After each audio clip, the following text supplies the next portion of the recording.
Happy Friday. It is Brian Hines and Alex Barth back for another live edition of the Patriots Beat Podcast right here on the CLNS Media Network. And Alex, I know it's doom and gloom around Foxborough at One Patriot Place. A lot of Patriots Nation is kind of ready to just pack it in here. Eyes towards the draft, maybe some bigger picture questions with some of the staff, which we've discussed a bit the last few shows after those last two embarrassments by the New England Patriots. But the show goes on, and the Yes. theme in Foxborough this week was starting over because they do have a football game this weekend against Josh McDaniels and the Las Vegas Raiders. They are probably on the plane now or about to be on the plane out to Vegas, and they're not ready to tank at all. So they're going to try to put the pieces together here and try to get their season back on the tracks here with a win in Vegas. So how are you kind of feeling about that big picture plan from them here? I mean, look, I'm not going to fault guys for wanting to go out and win games. That's their job. The players have zero incentive to tank. Bill Belichick has zero incentive to tank. I'm not going to fault him for it. That being said, can they go win this game? I don't know. It's going to be tough. It is a tough game. It's not that the Raiders are a great team, but I think the things that the Raiders do well line up with the Patriots' biggest weaknesses, and overcoming that is going to be a lot. Yeah. I mean, you start by looking at Max Crosby right there, Yeah. right? And like one of the premier edge rushers in football, and also like he's a monster against the run, which Zeke pointed out this week, right? Like some of these pass rushers, they're one trick ponies, but he can make a big impact in both areas of the game. And for a Patriots team that we've been hammering it since the spring and probably even before that, like the offensive line is an issue. You look at Max Crosby, could really be a game wrecker there. But so getting more in depth on the game if they do want to win this, it probably starts up front with that offensive line. Cole Strange still a little banged up here. We'll see if Vidarian Lowe or if they're still going to play him at right tackle, but if they're healthy, and we saw Riley Reef come back last week, if you wanted a little sliver of positivity, maybe it was Riley Reef's play last week, even though he was bouncing around the guard spots. What's your kind of offensive line if everyone's healthy that you're rolling in here and trying to get the best five to slow down Max Crosby and take advantage of the Raiders defense? The best five is probably Trent Brown, left to right, Trent Brown, Antonio Mafi, David Andrews, Riley Reef, Mike Onwenu. Now, they're not going to put Mike Onwenu at right tackle. We've discussed this at length. They should, but they won't. I also wonder how – I don't think Riley Reef's fully 100%. And I know he played last week, but he only played a little bit. And in the brief windows we've seen into practice this week, he has looked limited even in those brief windows. I think he can play. I don't think he can play a full game. And you sort of saw that last week where he rotated in every now and then. And I think it's going to be more of the same this week. So being realistic, the best line they can probably put out there, Trent Brown, two rookies at guard, David Andrews and Vidarian Lowe at right tackle. And that's a group we saw last week. It's a group we saw 2 weeks ago. It's a broken record, dead horse, whatever you want to say it. They don't have enough offensive line talent. They don't. That's the best group realistically that they can put out there right now. So you said two rookie guards. Are you saying if Strange is healthy, even he's been limited this week, you're rolling with Mafi over Strange right now? I might. That report in the Herald from Andrew Callahan and Doug Kye, who kind of dissected and gave a timeline of how the Patriots offense and Mac Jones got to where that situation is. By the way, fantastic job by them. I think they nailed it. I think it's a great explanation. Some things in there, some people have been saying for quite a while now, but they did a very thorough job, and I think that's a very solid explanation laid out as bluntly as possible about where they're at. But one thing that kind of slipped in there, and it's not like per source, but it's one of those things where like you see it and it raises your antennas a little bit, is they said Cole Strange is facing a challenge for his job from 5th round rookie Antonio Mafi. I would say that's fair. I don't think that Cole Strange isn't hurt. I think he is. But guys play hurt in the NFL, and let's say instead of being 1-4, they're 4-1, and he's playing well. I think he's probably out there. I think they're not playing him right now because they don't have to. And I do think he'll get healthy and get another full shot, but they're not going to give him a full shot until he's 100% healthy. And that tells me that's a guy that they don't entirely feel they need. Yep. And he's still limited with that knee injury, worth noting. But Mafi was interesting because I thought he was not great, but I thought he was good against Dallas, right? Like taking a step forward. Then we heard Bill shower all this praise on him after, or it might have been before the game or after the game during the week. And then like he was not good against the Saints. Last week, I thought he kind of took a step back. Still having some troubles with some of those basic like stunt pressures up front, like Max pick six. So he'd be an interesting guy to kind of watch how he bounces back after not playing so well. He got benched that game for Riley Reef, got chewed out by Bill on the sideline a little bit there. So seeing how Mafi bounces back, because yeah, with Strange, like if he's not healthy, like pass protection was already an issue for him at 310, and if he's still battling these knee injuries, like that's going to be even worse for him in pass protection there. But yeah, they got to get the offensive line figured out. Vidarian Lowe would be the big one. Like I would still rather have Riley Reef, or I'd rather have Mike Onwenu, but they're not going to do that, as you said. So I would try to put Reef out there at right tackle, and that's the group you came into the year with if you want to start over here. So because Raiders, like outside of Crosby, not really a big pressure team. Like pressure percents are low and you can run the ball on them, which we know this team can't do. But last year against Vegas, they ran for over 200 yards against them. So again, the path to kind of winning here is running the ball, and you need the offensive line, firing on all cylinders for that. Did you think it was interesting that Bill said this week the Raiders are a good run defense team? Did you catch that? I heard him say that, yeah. That was one of the first things he said this week. The Raiders rank 32nd in the league in rush yards allowed, 30th in yards per attempt. That was weird to me. That was weird because I heard that, and that told me they're not super eager to run the ball. Again, that's concerning. You have to be able to run the ball. And the thing is, like, yeah, Max Crosby's a really good run stopper. He's opposite Vidarian Lowe. The rest of their defense isn't good at stopping the run. You can run to that left side behind your strength, the guy who's supposed to be your strength, Trent Brown. And if you have Antonio Mafi over there as well, that's a lot of size you're running behind. Throw Pharaoh Brown over there if you want, and you should be able to eat doing that. I just don't have any faith they're going to do it. They still have this refusal to get under center. 20, I guess that wouldn't be 22 power. That would be what?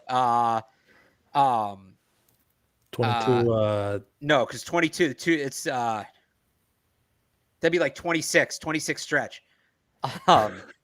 They still don't seem to have any desire to go under center and hand the ball off. And if they do, I think they can do it this week, running to the left. But I have to believe that they're going to do it, and they've given me no reason to believe they're going to do it. Yeah. Bill's quote there was, defensively, they're strong against the run, haven't given up very many big plays. So, yeah, doesn't look like... No, but you can... But you can chip away at it. Yeah. That's like, again, they ran for Ramondre. Sorry, I had those numbers slightly wrong. They're 23rd in rushing yards against, 21st in yards per attempt. So still like bottom third of the league there. And again, Ramondre had 170 yards last year. He had over 200 as a team. So just run away from Max Crosby and you'll probably have some success against them, because they don't have another Max Crosby or another real, like this isn't Dallas or the Jets, where if you negate Micah Parsons or you negate Quinnen Williams, like they're going to have other guys coming at you. Like this is the Max Crosby show for that Raiders defense up front. So you want to run the ball, but yeah, maybe Bill kind of hinted that they're not looking to do that, and they haven't been looking to do that all year. Like you have all those third and short statistics going into the Saints game, and then what'd you have them like 6 third and shorts against the Saints? 6 third and shorts, they didn't hand it off once. They only one time attempted to give the ball to the running back, and it was that Fakakta tush push fake play. That great time to break that out. Great time to show that down 20 points. And yeah, it's frustrating. Yeah. So see some people in the chat talking about Mac. So let's talk about Mac. His attitude this week was getting back to having fun. That seemed like his type of, his focus this week. And Talked a lot about fundamentals and footwork, which was a big thing we talked about going into the Saints game because he's seeing ghosts. He's getting happy feet, whatever you want to call it, because the offensive line is so bad. He's bailing from open pockets, rushing through his progression. So those are obviously at the top of his corrective list as the Patriots are starting over here, getting back to having fun. But I thought the big thing he kind of said was he wanted to be a better communicator, and he specifically focused on like receivers and their route details, right? And that's something you don't really see from him in between series, right? Like he's really just talking to Bill O'Brien on the sideline, not saying like, hey, he specifically said Pop Douglas, which I thought was kind of interesting. Like, hey, Pop, like We know he likes Pop, yeah. yeah, but like run the route to this distance or break it off here. And you see a lot of issues in the passing game, specifically with Juju Smith-Schuster, maybe of there looks like there just isn't trust there and they're not communicating.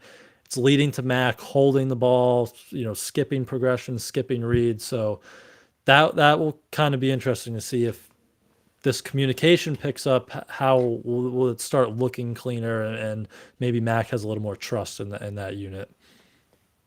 Yeah, I mean, you have to hope that that's it. And I get the idea of going back to having fun.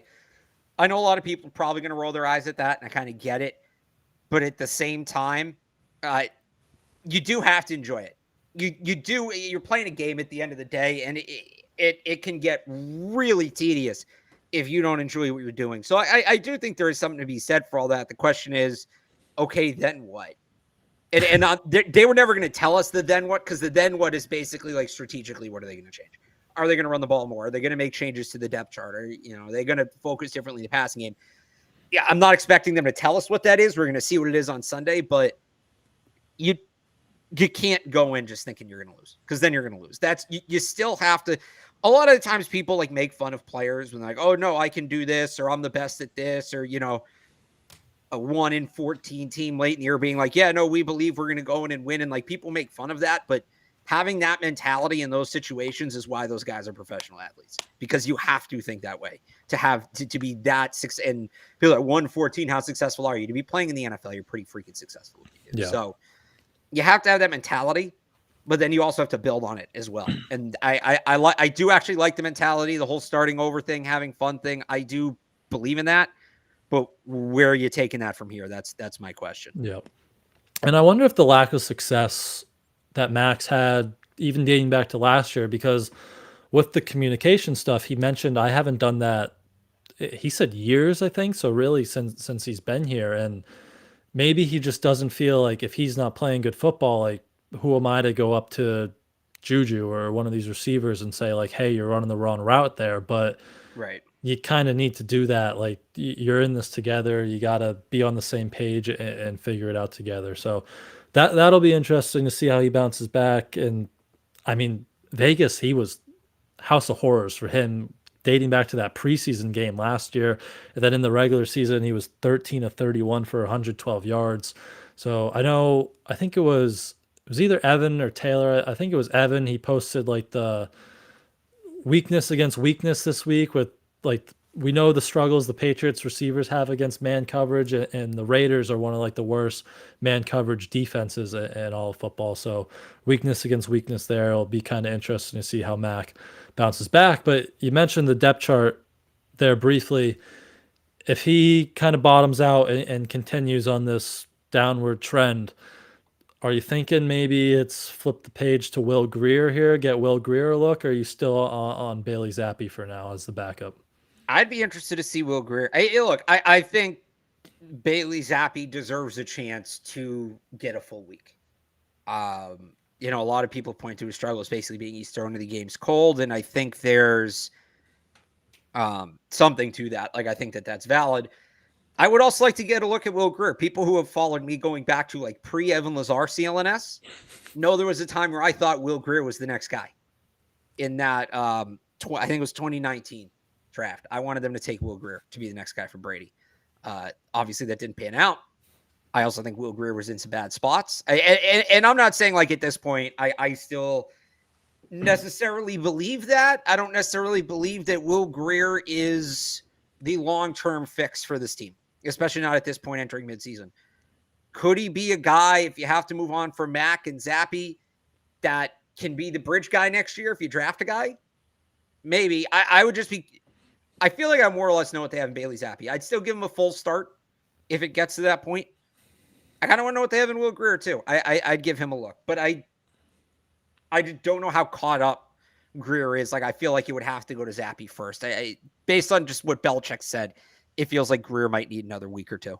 Yeah, which I know there have been rumors or reports that maybe they're kind of simplifying the offense here in the start over process, so that could help Grier see the field earlier. But yeah, he probably still would go to Zappi at first, and just, I mean, he hasn't been great either in his short 2 stints here, but throwing him right into the fire, maybe not as fair. Give him a full week and see what that looks like, even though it didn't look great even dating back to like training camp in the preseason. But yeah, if you get to the point where you have to see Will Grier, like could it get much worse at that point, right? Like, why not just see what you have in Will Grier? Maybe he helps you, as you said, to a bridge or next year. Maybe he's your longtime backup, right? Like, just fills in one of those roles. But to the wide receivers, as Cons points out here, they'll probably not have Pop and Juju this game.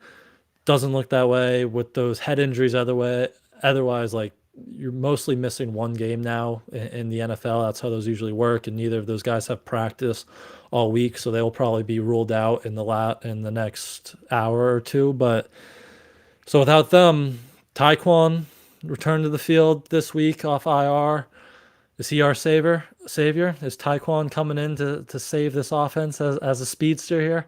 Well, that's the big question. I think without Juju and Pop, and that's Juju's 58% usage rate guy, Pop's around 25%, but he also accounts for about 10% of all their offensive production in the passing game in terms of yards.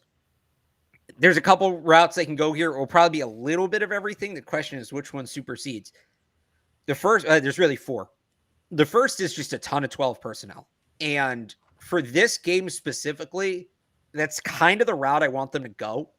And I don't mean Hunter Henry and Mike Gesicki. I mean Hunter Henry and Pharaoh Brown. And essentially just using Pharaoh Brown as an extra tackle. In the run game, in the pass game, basically he's assigned to Max Crosby. Him, and whether it's the right guard, the right tackle, whoever, like, he's always going to be helping on Max Crosby. That's one option. The other option, another option, is extended look at Kayshon Boutte. And I know people are still kind of rubbed the wrong way by what he did in week one, but he showed flashes this summer. Let's see, give him another shot. One game's one game. I wouldn't hate to see him a little bit more. They could call up Jalen Reagor from the practice squad. I don't have a ton of interest in that. I know who Jalen Reagor is at this point. I think we all do. I don't need to see any more of him. And then there's Tyquan. Tyquan, if they're not going to do the 12 personnel thing, and I think they're going to do 12 a good amount, but like for when they don't do it, to me, Tyquan's the guy, because without Pop Douglas, you have zero speed on offense. None. Yep. And Tyquan gives you that. He can play the slot. So then you have Bourne at the Z, you have Parker at the X, and you throw Tyquan in the slot to get him some free releases. If he's going to show up, this is the week for him to show up. They need him this week. Yeah. That's where I'm at with Tyquan. Like, you have no speed even to start. Like, you can't beat man coverage, and now the one guy who was, and Demario Douglas, is out. So you hope he can get out there. They still have to activate him. We'll find out like tomorrow at 4 by the latest, I believe. So we'll see what happens there. But you just hope he can get out there and give you an element of what you haven't had, because Devontae Parker, Juju Smith-Schuster have given you nothing. So hopefully he can give you something. And Kayshon Boutte too. Like, if they elevate Jalen Reagor and make Kayshon Boutte an inactive, like healthy scratch again, like that's going to bother me, because just play these young kids and see what you have at this point, and just kind of let them go. Because even Boutte, I think, is more explosive than what Juju has shown when he's back to being healthy. So be interesting to see Tyquan. And yeah, just play the kids, get Kayshon Boutte out there and just split it up. I still like Kendrick Bourne, like still play Kendrick Bourne, but I'm kind of over Devontae Parker. Like, I know he had a good summer, but it's just not translating right now. So just play the kids. That's what I kind of want to see from that receiver group. I'll bring this one up too, because some people have asked this long term. I've been very in on Jerry Jeudy. You've been, I actually don't know where you're at on Jerry Jeudy, but I've been very in on Jerry Jeudy. Others have after everything last night. Are you in on Jerry Jeudy, or were you never in on him to begin with? So I was in on him over the offseason, and then at the start of the offseason, and then I kind of cooled off because I don't like I get he's a good player and he'd probably be the biggest upgrade. He'd probably be your best receiver, right? Like he'd be an upgrade, but I don't know. Like he's injured a lot. He's had struggles producing, and you could say that's the Denver offense or such not. And then the Steve Smith stuff, obviously, last night is one thing. But I will say I like the idea of trading for a guy who you might seem as a good player that is still 24 years old, and you can build with him, right? Like I wouldn't be holding on to my fourth or fifth round draft pick and saying I can't give you that for Jerry Jeudy if you target that guy as an upgrade. Like go get the good player if you think he's a good player. But that's where I'm kind of at with that. If it's Jeudy or if it's someone else, doesn't really matter to me. So if it's a fourth or fifth, I'd take him. I don't know that I'm giving up a top 100 pick. I trust Steve Smith's evaluation of wide receivers. If you watch the videos he does, he's very good. Also, just and I didn't realize there was this whole back and forth between him and Jeudy, unless it just started last night and it was all kind of just private until then. If he can't handle media criticism, he can't play here. Yeah. That's just the reality of it. So definitely kind of eye-opening last night in that conversation. Yep. So that'd be interesting. Cortland Sutton too. Would you be interested in him? Because he's another guy they're calling or supposed to be listening to in Denver. If they'll take Devontae Parker back, sure. You don't need two of those guys. And Cortland Sutton gets hurt a lot. So, you already have Devontae Parker. It's hat on a hat. If you can figure out a way to move Devontae Parker, I think Sutton might be the slightly better player, like he's a little bit of an upgrade, but not a ton. And adding him, you still have that issue of there's just no speed on the offensive side of the ball. Yep. So it's funny. The guy I've always wanted from there is Tim Patrick. I'm a big fan of, but I used to like Tim Patrick a lot. He always gets hurt, so there's only so much you can do. Yeah. But you'd expect them. They usually carry back to Sunday. They usually carry 5 receivers. So with Parker, Bourne, and Montgomery, technically, who still should be playing more as a running back. Yes. I'll keep saying that. You'd expect Tyquan Booty to be involved in that mix, or if one of them aren't ready, or they just want to scratch Booty again. Maybe Jalen Reagor would probably be the main guy to get the call up there. But I believe that's about it offensively. Any other last notes you may have there, or we can flip it over? Yeah, no, that's pretty much it for me on the offense. All right, but we could hear from our friends at Fanduel before we flip it over and talk about the rest of this game. To action this NFL season with Fanduel, America's #1 sportsbook. Right now, new customers get $200 in bonus bets guaranteed when you place a $5 bet. That's $200 in bonus bets, win or lose. If you've been thinking about joining Fanduel, there's no better time to get in on the action. The app is so easy to use. There's a wide range of betting options, including spreads, player props, over-unders, and more. So visit FanDuel.com/Boston and kick off the NFL season. Fanduel, official partner of the NFL.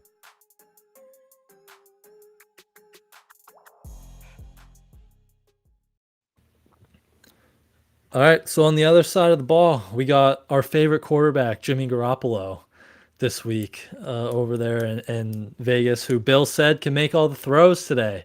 Right? Yes, he can. He had a big bill with all the praise for Jimmy Garoppolo today. I talk about that. I know you had a few things that he said that kind of caught your attention there. Yeah, if he's drooling over Jimmy Garoppolo, that tells me a lot. Talk about how he is a starting quarterback part-time. He's athletic. He's not. He can make all the throws. Not really. If that's what Bill thinks the bar is, he can't pick the next quarterback because the first thing he said is Jimmy's a good quarterback. He wins games. If your evaluation of Jimmy Garoppolo is just his win-loss record, you're not watching him. Look, Florio's hit and miss. He had a great piece this week on Jimmy Garoppolo, basically just pointing out the guy's played on insanely talented teams his whole career. Of course, he's winning regular season games. Not a lot of postseason success. Been to one Super Bowl, lost it when the game was put in. Look, the game shouldn't have been put in his hands. That's on Shanahan. The game was put in his hands. He lost it. He's fine. He's fine. He is an average starting quarterback when healthy. And that is a massive caveat on his career. So, look, Bill always butters up the opponent. To me, it's just kind of funny with me because everybody knows how I am about Jimmy. But it's like,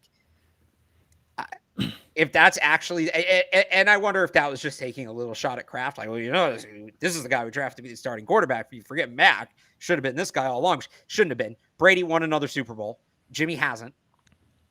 Jimmy was never the guy. He was drafted too high to begin with. But yeah, if that's his actual evaluation, Jimmy Garoppolo, that would concern me. Yeah.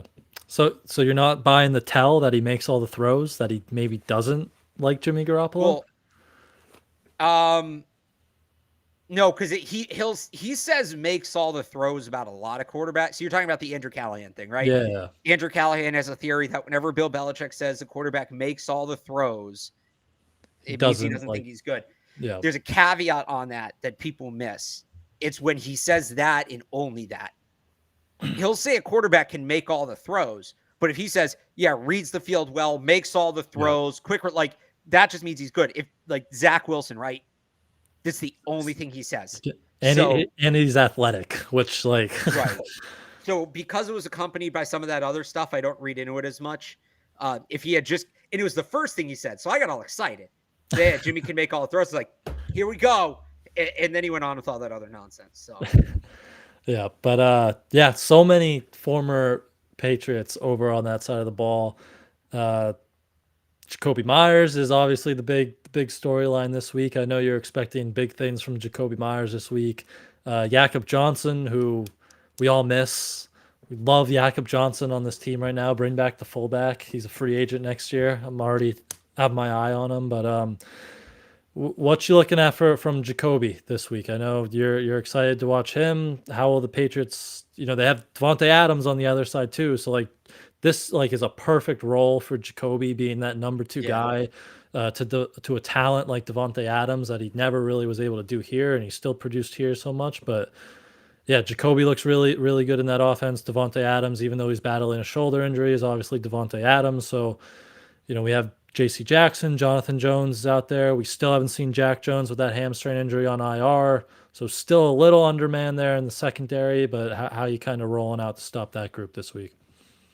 So first off, I hat tip to Jakobi. He's having a great season. I think the narrative's gotten away a little bit about Jakobi this week. Yes, they should have kept him over Juju Smith-Schuster. They blew the evaluation there. I think Bill's comments this week about Jakobi was a priority are misguided at best. It's not that people, I shouldn't speak for everybody, but with me, because I've been accused of people saying, oh, because it'd be so different if Jakobi was here. It's not necessarily that. It's that they had a chance to keep the better player, but didn't, regardless of what it would have done for the overall picture of the offense. And Jakobi's success with Las Vegas isn't like this is how good he actually is. It's more of a, do you see what happens to this kind of player when you have a Devontae Adams kind of player next to him?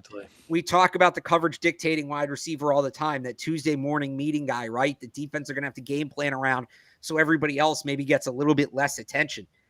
Jakobi wasn't going to put up the numbers he's putting up in Vegas here, but he was going to get the lion's share of the attention and coverage. He's never going to get that in Vegas because teams have to. And Devontae Adams has been up and down this year, and he's playing hurt. That's part of it, but you're not going to F around and find out with Devontae Adams. You're going to keep covering him where it opens up a ton of opportunities for Jakobi.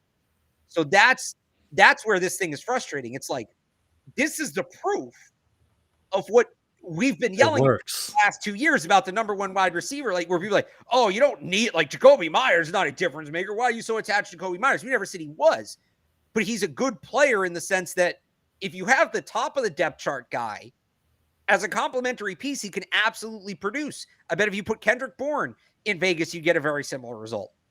But, and it's good to have the complementary guys, and it's fair to recognize that, but their value significantly diminished when they have to be more than complementary guys.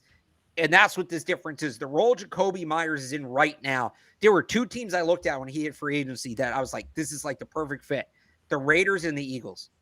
And you're seeing what a guy who's just crafty and can get open, maybe not create a ton, but get open, what that guy is able to do when the full eyes of the defense aren't on him. And now look, there's ways to neutralize a guy like that too. The Patriots have a really good slot coverage corner in Jonathan Jones.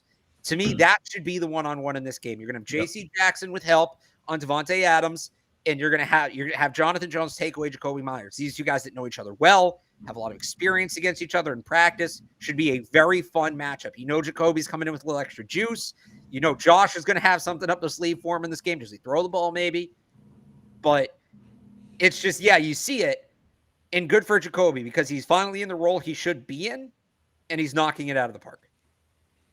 Yeah, that's what we said at Gillette, that they're going to dial up a touchdown pass for. He's going to throw the touchdown pass. That'll be fun. But yeah, I agree with your coverage strategy too. But back to the Jakobi contract, like when he hit free agency, I was like, I thought some team would give him like wide receiver like one Christian Kirk money, like 16, 17 a year, and I was like hesitant on that. But when you get him for 11, 12, 10, whatever he fell in on that annual average, that still gives you the money to go add the Devontae Adams or that number one piece, and then your depth chart really fills in, which is just what they haven't done here yet. So credit to Vegas for kind of filling that out perfectly, and you're seeing how well that works, even with a guy who we just said in Jimmy Garoppolo, who's not a great like quarterback, right? And I know their offense isn't firing on all cylinders. They're another team that hasn't scored over 20 points this season with New England here, but it just fills out that depth chart nicely, and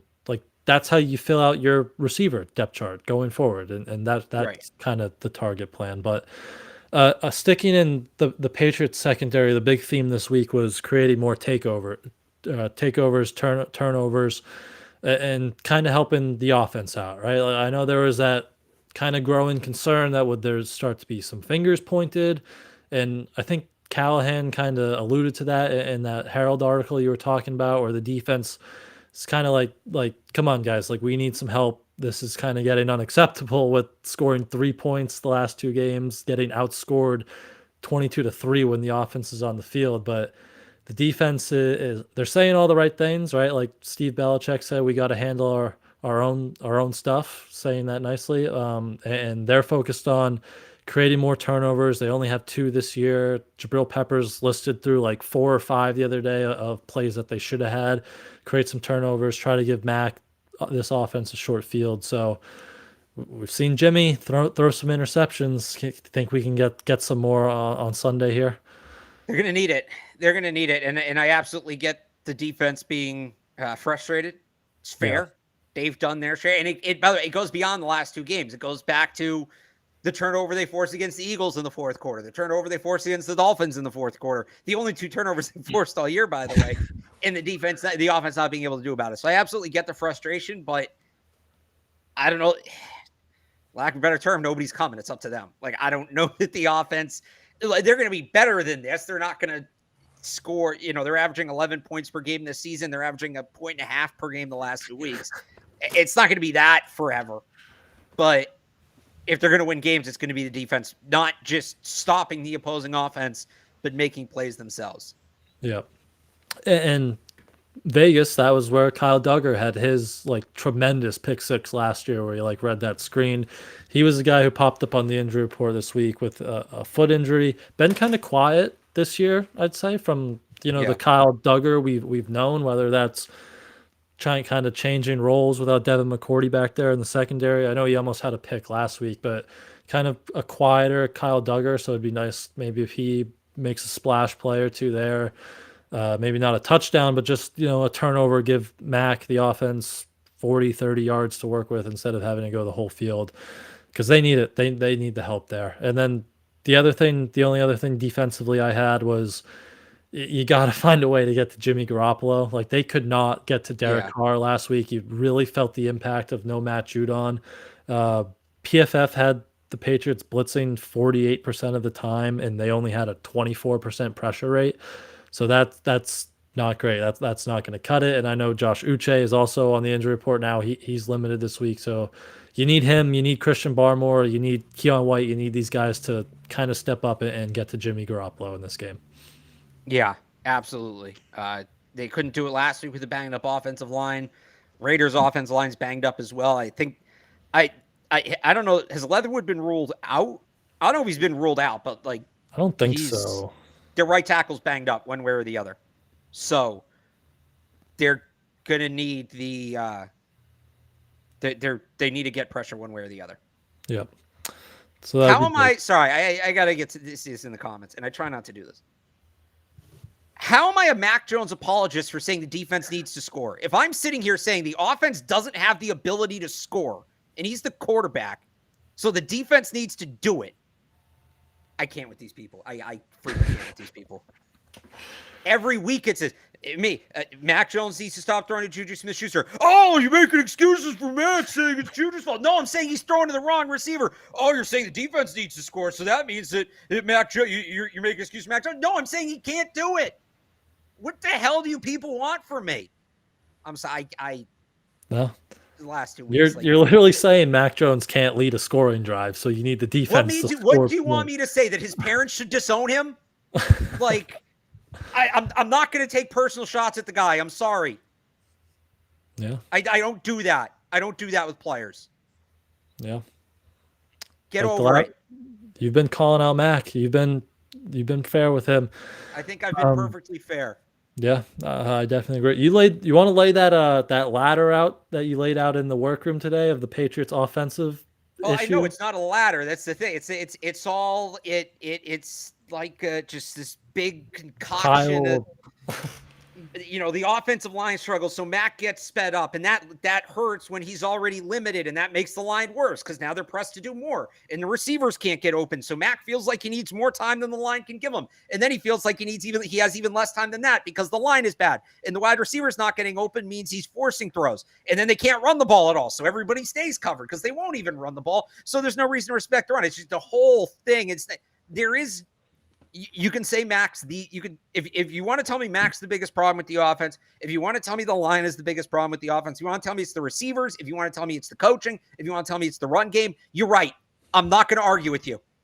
It's just all bad. It's all bad. All bad. No, I don't know that if there is one overarching fault, it's the way the team was constructed and the lack of talent. Yeah. But for where they're at right now, there is no, oh, well, if only this one thing was better, they would be better. It's all, Brett, somebody in the comments mentioned the Brett Coleman video. What did I think he called it like the most insulting offense or something like that. Most offensive offense. Most offensive in the NFL. Something like that. Like, yeah, it's just, if you want to say Mac's the problem, Mac's the problem. If you want to say the offensive line is the problem, the offensive line, but you're not wrong. You're not, you could throw a dart at it. You're going to hit something that's wrong with the offense. Yeah, all a mess, but let's talk about some fun stuff. Special teams are fun too. Should be a good special teams matchup. The AJ Cole versus Bryce Behringer matchup might be the best matchup on the field this weekend. That punter battle. Belichick said the Raiders in his Wednesday rundown of the Raiders. He said they have 5 players who are at the top of their positional group in the NFL, and it was Josh Jacobs, Devontae Adams, Max Crosby, and then AJ Cole, the Raiders punter, and Daniel Carlson, the Raiders kicker. So those 2 guys are really, really awesome. So Cole versus Behringer should be a good one. I'm ready for Chad Ryland to make all his kicks this weekend in that Vegas Dome. It's going to happen. I don't know. That's been a pretty popular controversy or topic, the Chad Ryland, Nick Folk bringing it back. I don't care for it because if you have Nick Folk on this team, you're still 1-4. Like, it doesn't matter. Right. I get Ryland was brought in here to make these long field goals. He's had some bad snaps, some bad weather. You'd still like to see him make some of these, but I don't know. If he starts missing, first of all, they haven't given him any 40 and unders. He's had like 128, 29 yarder against Dallas. If he starts missing those, if he starts missing extra points, if he ever gets extra points, then that's kind of where the issue is. Sure, you'd like to see 1 or 2 of these long ones go in, but I haven't had a real complaint with Ryland yet. Not getting involved in the Nick Folk discussion anymore. I don't know if you're kind of on the same page on that or where you are there. The whole thing with Nick Folk, the whole value in Nick Folk, a guy like that, he's automatic from inside of 40. The idea was you're taking a more consistent kicker inside of 40 yards and sacrificing the ability to hit from like 45 plus. Chad Ryland is not going to be quite as consistent from inside of 40, but you were never going to attempt a 56-yard field goal with Nick Folk. You just weren't going to do it. Yeah. Chad Ryland has a chance to make that kick and gives you that option. He's only kicked one kick from inside of 48 yards, and he made it. It was a 29-yarder. So, like the whole Nick Folk thing, if you want to say they should have kept Nick Folk, I mean, you can. I don't know that Chad Ryland's performance. Nick Folk's not attempting most of these kicks. They're either going to punt or go for it.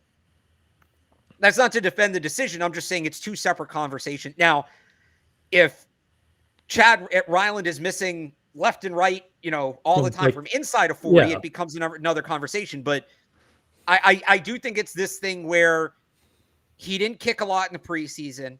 He didn't really kick at all in the preseason. So he goes a couple months without kicking in a game environment.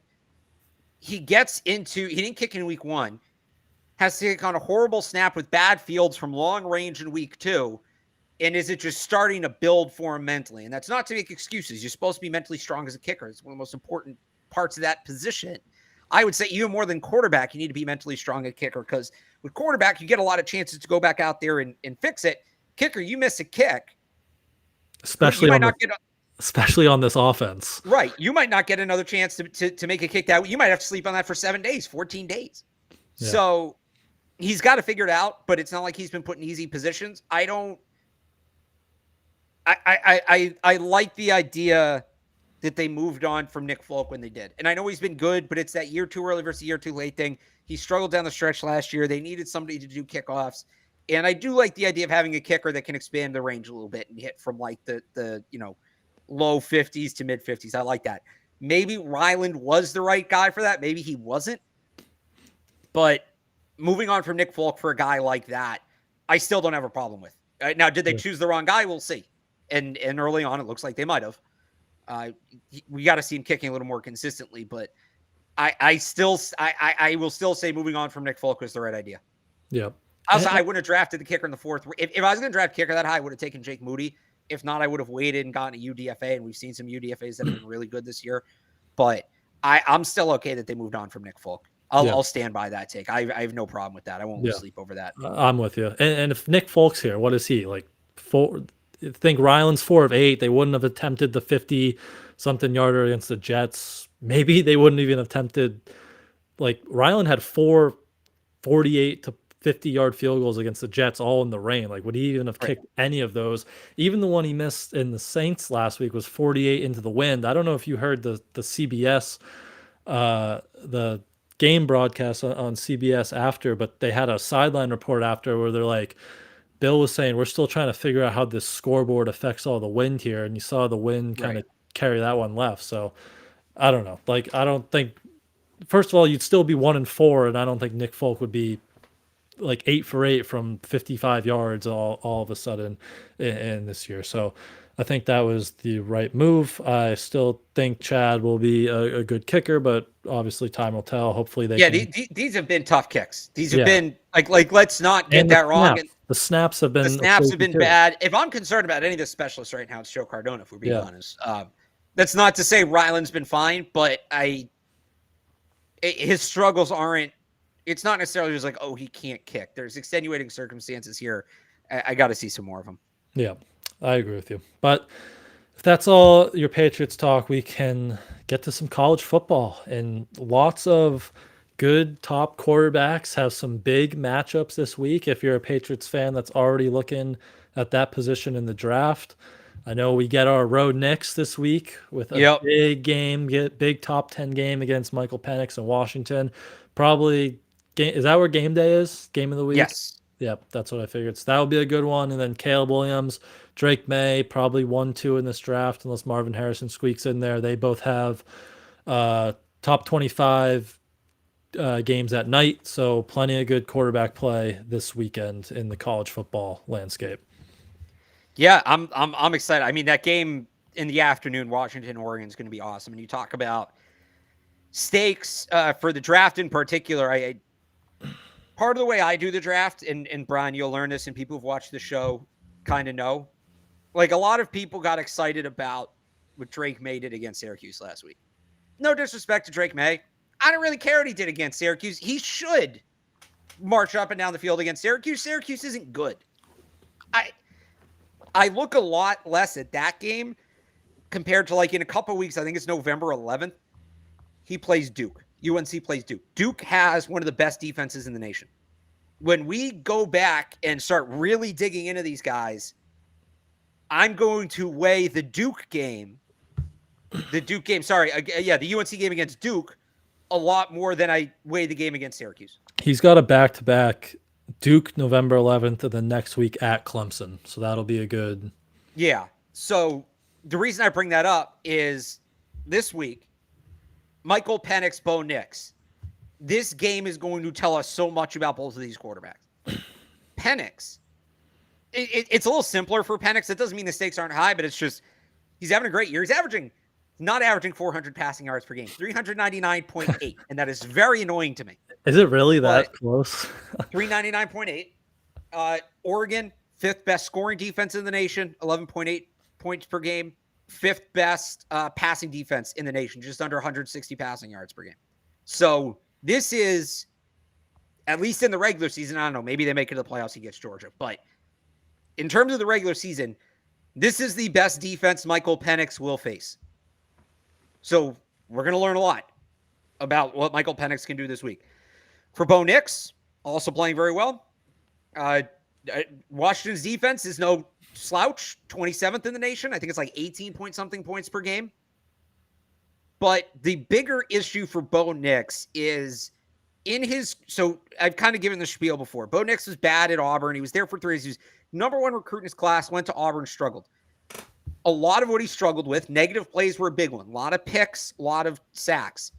His touchdown to interception ratio, he's doubled. So it went from 2.4 touchdowns to every pick to 5.5 in his year and a half at Oregon. He's gone from taking like a sack and a half a game to like 0.8 sacks per game, way fewer sacks. He's taken less sacks in Oregon in the year and a half he's been there than he did in any single season at Auburn.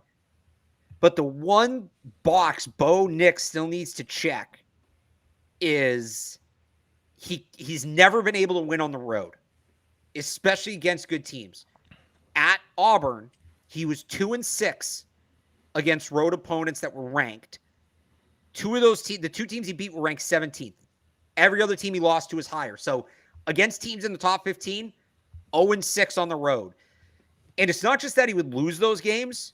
Those were some of his worst games performance-wise. And Road Nix became like this thing, like, oh, Road Nix showed up.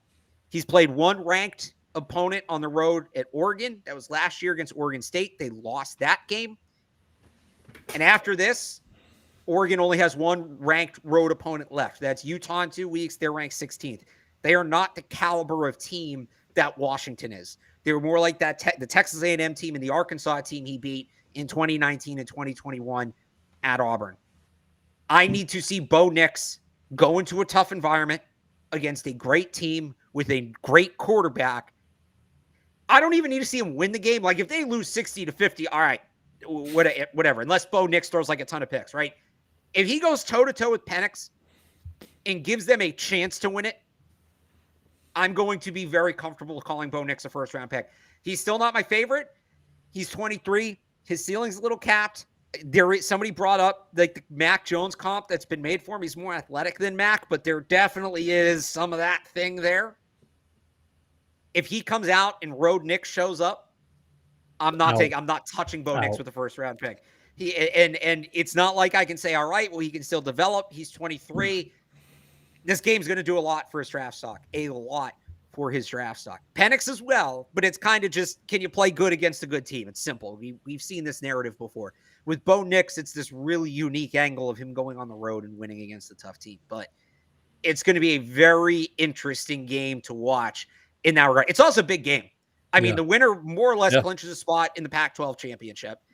They're going to get the benefit of the doubt as the Pac-12 team going into the playoff.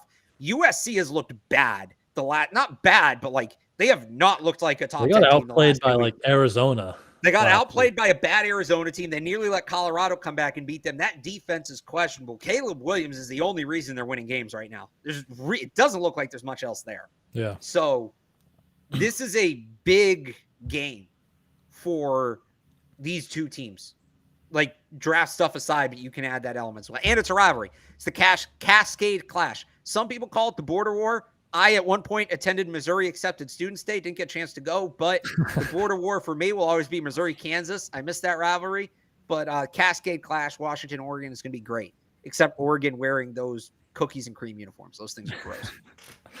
Yeah, that should be an awesome game. The Bo Nix, like, he still just terrifies me at Auburn. I know he's been better. Like he was impressive against Colorado, but it's Colorado, like you said. Let's see it. Right. Big time opponent on the road, going head to head with Penix. And who's the? I can never pronounce his last name. The Washington. Odunze? Yeah, how do you say it? The Washington. I forget if it's Odunze or just Oduze. Odunze, Roma Dunze on Washington. He's probably first round receiver, I would say. So he's going to be in that conversation. He's spectacular. He's an awesome player. So he's another guy to kind of watch on the offensive side of that ball in that game. So tons of good draft prospects, as you said, another big game. And then Caleb Williams, Drake May wrapping it up at night. USC Notre Dame should be awesome. I think that's in Notre Dame. It's in Notre Dame because Lincoln Riley's out there spraying guys with water guns. And then any other games like UCLA, Oregon State, another top 25. Duke plays. I'm guessing Riley Leonard is out, though. He's another quarterback that maybe is in that like fringe round 2, maybe works his way up in late round 1 conversation. But I'm guessing he's out with that ankle injury. I don't know if you know. Yeah, I would think he's not going to play in this one. Excuse me. Other games I'm interested in. Auburn LSU will be interesting. Miami UNC is really a good game. I think Kentucky Missouri too. Missouri coming off their first loss. They fell to LSU last week in shootout. I like that Missouri team. Brady Cook is a guy where I don't think he's a first round pick, but if they want to go like tackle or receiver in the first round, like Brady Cook could work his way if he comes out. I believe he's a redshirt junior. He may just stay another year. Yeah, he is. So he may stay another year to capitalize on that weaker quarterback class. But Brady Cook slings the ball, man. Brady Cook slings the ball. And they got Luther Burden, who is going to be the first wide receiver off the board in 2025. He's a true sophomore right now. That team's fun. Also, I mean, come on. If the Patriots get Brady Cook, if we could just talk about let Brady cook, I mean, that would be a good time. I would almost be okay with him wearing number 12, which he wears in Missouri. Can you just put the Brady too on the 12, just his first name? Yeah. No, can you imagine if the Patriots let Brady cook? I hope they let Brady cook against Kentucky this week. Kentucky's a good team too, so that'll be a fun game. But let Brady cook, man. That would be. I'm rooting for that now. That would be unbelievable if they got a Brady, especially but it's, Brady Cook too. Right, it's not just Brady; it's Brady Cook. Oh my God, is he? It says he's injured on this app. He's been like banged up all year, but he's been playing. Okay. He's dealing with some nagging something. Yeah. He's probable with an undisclosed injury. So yeah. So I think it's a knee injury. Okay. Yeah, there's been something that he's just been playing through. And like every week, they're is Brady Cook going to play this week? And then he plays and he slings it. And Luther, is it? I forget if it's Burden or Budden. It's Burden. He's next year's draft class, so he's a little further down the road for me. He leads the nation in most major passing categories as a true sophomore. 6 games, 54 catches, 793 yards, 5 touchdowns again in 6 games. Just really spectacular athlete, excellent route runner. He was the top wide receiver recruit in his class. I mean, it doesn't come as a surprise, but this dude's going to be really exciting to watch down the road. Yep. Yeah, he's awesome. But hey, if Brady Cook, if he's on the injury report every week, that's just even more perfect, right? You get the Brady on the injury report every week, like Tom used to be. But right. Yeah, should be an awesome week of college football, obviously highlighted by that Oregon-Washington game with Nix and Penix, so make sure you check that out. But I believe that will do it from us today. Make sure you all subscribe to the YouTube channel so you know when we go live. We will be back to break down the Patriots game against the Raiders on Monday. But until then, you can follow Alex on Twitter at Real Alex Barth and go read all his work over at 985thesportshub.com. You can follow me on Twitter at I am Brian Hines and go read all my coverage over at patspulpit.com. Thank you all for tuning in. Have a wonderful football weekend, and we will see you guys on Monday.